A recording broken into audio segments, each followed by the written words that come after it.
一个才5米深的小水潭，我国花了47亿高价去维修不说，每年还得花大价钱，不停地给它运水，免得小水潭干枯。好家伙，这小水潭究竟是镶金带银还是怎么的了？为了这么个小水潭，有必要吗？而它又值不值得让我们这么尽心尽力的去维护呢？今天秋哥就带大家来了解了解。月牙泉位于甘肃敦煌市，距离城南约5公里处，东西长242米，水最深呢也不过5米左右。因为它的形状酷似一轮弯月，所以取名月牙泉。作为敦煌8景之一的月牙泉，号称1000年不干，是很多来敦煌旅游的游客绕不开的一个知名景点。毕竟明明就在沙丘的底下，却没被沙漠埋了，这种独特的水沙共生的场景可是不多见的。至于为啥月牙泉会永葆青春及1000年的不干的原因，主要是因为它的地理位置恰好在2座沙丘中间，是一个被包围起来的洼地，风一吹，沙子不往下走，而反而是往上走，所以才不会出现月牙泉被沙子吞没的结果。其次，月牙泉本来就是党河的一部分，后来党河改道，而月牙泉这边地势低洼，原河道最终就在这儿形成了月牙泉。此外，月牙泉所处的位置是地下水位最高的地方，地下水的流出，再加上时不时的冰雪融水、降水啥的，对月牙泉进行水源补给，这才使得月牙泉能上千年都不干涸，成了沙漠奇迹。但遗憾的是，这个奇迹正在慢慢消失。随着人们无节制的开垦土地、打井取水，使得周边的植被面积减少。一直到1985年，月牙是还在，但水却没了。月牙泉说是1000年不干，但真的就不会有干涸的危机吗？这当然不可能啊！要知道，现在的月牙泉连巅峰时期的一半都没有。在清朝时期，那时候的月牙泉呢，甚至能在上面行驶大型的船只，你就说这规模究竟有多大吧？但到了上世纪50年代，在经过测量后，月牙泉东西长度仅有218米，水位最深呢也只有9米，而且随着人类活动等因素，月牙泉的面积甚至还在不断的缩小当中。到了1985年，水深甚至只有几十厘米了，曾经的22亩，经过了70几年缩水，就缩到了6亩出头。要是按照这种趋势下去，月牙泉消失也不过是时间早晚的问题。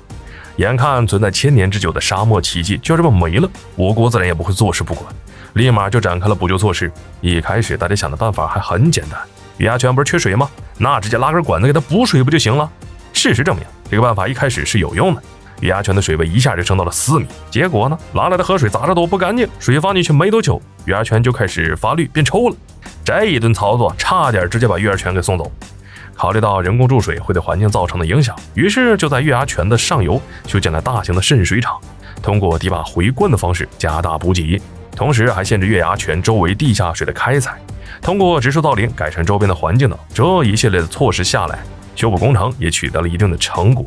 月牙泉的水位也从原先岌岌可危的几十厘米恢复到了现在的5米深。为了才5米深的小水潭，却花了超47亿的巨款，还付出了这么多的人力物力，有人就很疑惑呀，这究竟值不值得呀？这湖这水全国哪没有啊？有这个闲钱，还不如花在别的更重要的地方。事实上，这47亿并不是单纯只花在月牙泉上，其实呢，也包括莫高窟等一众景点上。至于说值不值，答案当然是值得了。作为敦煌最响亮的名片之一，月牙泉不单只是泉水，它也见证了敦煌辉煌的历史。要是少了它，敦煌也会留下不少遗憾。所以说，我们保护它不仅是保护自然这么简单，也是在保护我们的文化。其次，作为一个重要的旅游景点，正是因为它的独特性，吸引了国内外不少的游客观光，这对当地的经济发展和促进就业岗位有着很大的作用。虽然修复月牙泉是花了不少的资金和资源，但同时月牙泉也在反哺着敦煌。光是这几年，月牙泉带来的收入就超几十亿元，而且这笔钱还是可持续发展的收入，只要月牙泉还在，收入就能源源不断。所以啊，这笔投资大概率是稳赚不赔的。就是曾经为了发展不得不牺牲月牙泉，而现在也是为了发展又得花大钱来修复它，让人觉得矛盾不已。当然，现在想要彻底修复月牙泉，我们还有很长的路要走，但月牙泉的保护也代表着我们对环境保护的决心。相信月牙泉在未来能修复得越来越好，重现曾经沙漠奇迹的辉煌。对于花47亿维修月牙泉这事儿，各位彦祖怎么看？